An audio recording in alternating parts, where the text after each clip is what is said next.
నిర్గమకాండం గ్రంథం మొదటి వీడియోలో మనం 1 నుండి 18 అధ్యాయాల మూలగాథ చూశాం.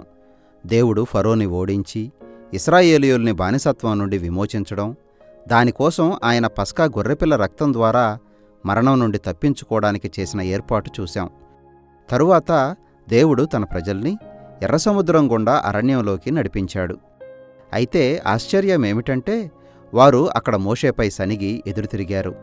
మోషే ఇశ్రాయేలీయుల్ని సీనాయి కొండ దగ్గరకు నడిపించడంతో నిర్గమకాండం 2వ సగభాగం మొదలయింది. అక్కడ దేవుడు వారిని కలిసి వారిని తనతో ఒక నిబంధనా సంబంధంలోకి ఆహ్వానించాడు. బైబిలు గాథలో ఇక్కడ మనం మరొక కీలకమైన సమయానికి వచ్చాం. దేవుడు తాను అబ్రహాముకు చేసిన వాగ్దానాన్ని కొనసాగించాడు. మీకు గుర్తుందా? ఆదికాండం గ్రంథంలో అబ్రహాము సంతానం ద్వారా ఈ లోకపు జాతులన్నింటినీ దీవిస్తానని దేవుడు వాగ్దానం చేశాడు. ఇక్కడ దాని గురించి మరింత సమాచారం తెలుసుకుంటాం. ఇశ్రాయేలు గనుక ఈ నిబంధనలోని విధులను పాటిస్తే దేవుని ధర్మశాస్త్రం, ఆయన బోధలు, ఆయన న్యాయం వారిని ఒక యాజకుల రాజ్యంగా తయారు చేస్తాయి.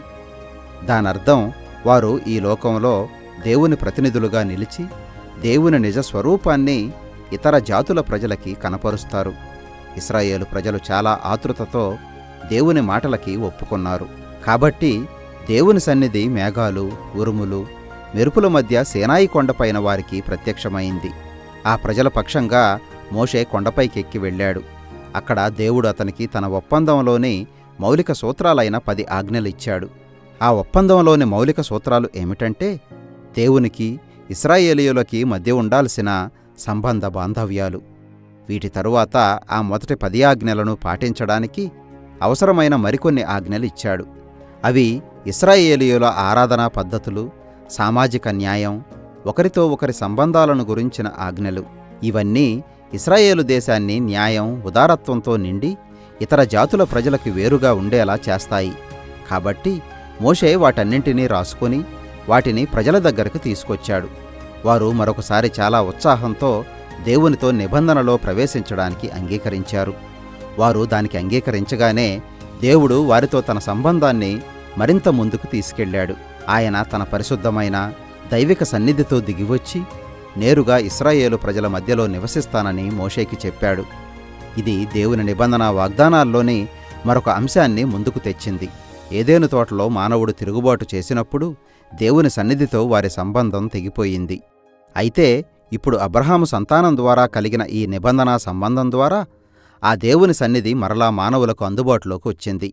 అది మొదట ఇశ్రాయేలు ప్రజలకి, ఆ తరువాత ఒక రోజున ఈ లోకంలోని సమస్త జాతుల ప్రజలకి దొరుకుతుంది.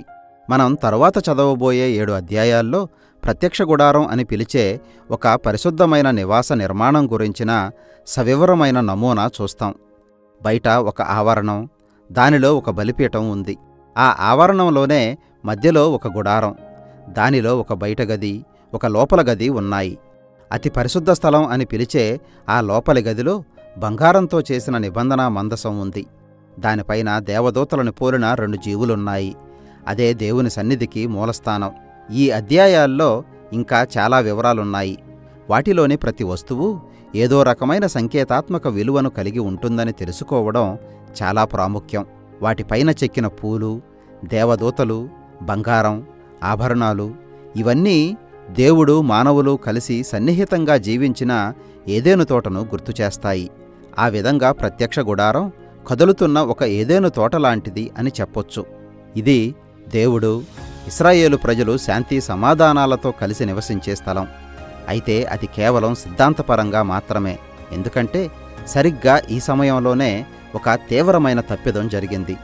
ఇశ్రాయేలీయులు ఆ నిబంధనని అతిక్రమించారు. మోషే ఆ కొండపైన ఉండి దేవుని దగ్గర ప్రత్యక్ష గుడారం నమూనా అందుకుంటూ ఉన్న సమయంలోనే కొండ కింద ఇశ్రాయేలీయుల శిబిరంలో ప్రజలు అసహనానికి గురయ్యారు. కాబట్టి వారంతా మోషే అన్న అయిన అహరోనుతో తమని ఐగుప్తు బానిసత్వం నుండి విడిపించిన దేవుడు అనుకొని ఆరాధించడానికి తమ కోసం ఒక బంగారు దూడ విగ్రహాన్ని చేసి పెట్టమని అడిగారు. ఒక పక్కన దేవుని సన్నిధి ఆ కొండ శిఖరం పైన వారికి కనిపిస్తూనే ఉంది. అయితే కొండ కింద ఉన్న ప్రజలు తాము పాటిస్తామని ఒప్పుకున్న నిబంధనలోని మొదటి 2 ఆజ్ఞల్ని భంగం చేస్తున్నారు. వేరొక దేవుడు ఉండకూడదు, విగ్రహాలను పూజించకూడదు అనేవే ఆ 2 ఆజ్ఞలు. ఆ తరువాత జరిగిన విషయం చాలా ప్రాముఖ్యం. కొండ కింద ఏమి జరుగుతున్నదో దేవునికి తెలుసు. కాబట్టి ఆయన మోషేని పిలిచి తనలోని కోపాన్ని, బాధని వెళ్ళగక్కాడు.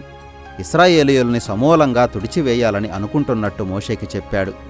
అయితే మోషే దేవుని స్వభావ లక్షణాలను జ్ఞాపకం చేస్తూ ఆయనను వేడుకున్నాడు. మొదటిగా ఇశ్రాయేలీయుల్ని నాశనం చేయడం అంటే ఆయన అబ్రహాముతో చేసిన నిబంధన వాగ్దానాలని మీరడమే. రెండవదిగా మోషే ఇతర జాతుల ప్రజల మధ్య దేవునికున్న గొప్ప పేరు, ప్రఖ్యాతల గురించి జ్ఞాపకం చేశాడు. నీవు నీ స్వంత ప్రజలనే నాశనం చేస్తుంటే ఆ ప్రజలంతా ఏమనుకుంటారు? దేవుడు మోషే చేసిన విన్నపాన్ని అంగీకరించి వెనక్కి తగ్గాడు.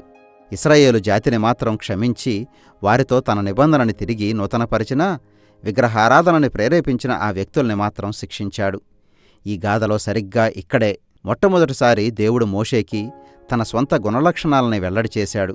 యెహోవా కనికరము, దయ, దీర్ఘశాంతము, విస్తారమైన కృపా కనికరాలు గలవాడు. ఆయన పాపాన్ని క్షమిస్తాడు గాని దోషుల్ని నిర్దోషులుగా ఎంచడు అన్నాడు.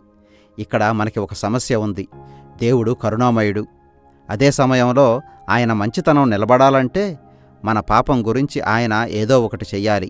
అన్నిటికీ మించి ఎవరితో అయితే ఆయన ఒప్పందం చేసుకున్నాడో వారు అపనమ్మకస్తులైనప్పటికీ తాను మాత్రం తన వాగ్దానాల పట్ల నమ్మకంగా ఉంటాడు. దేవుడు ఇశ్రాయేలీయులతో తన నిబంధనను తిరిగి నెలకొల్పిన తరువాత ప్రత్యక్ష గుడారాన్ని నిర్మించమని ఆజ్ఞాపించాడు.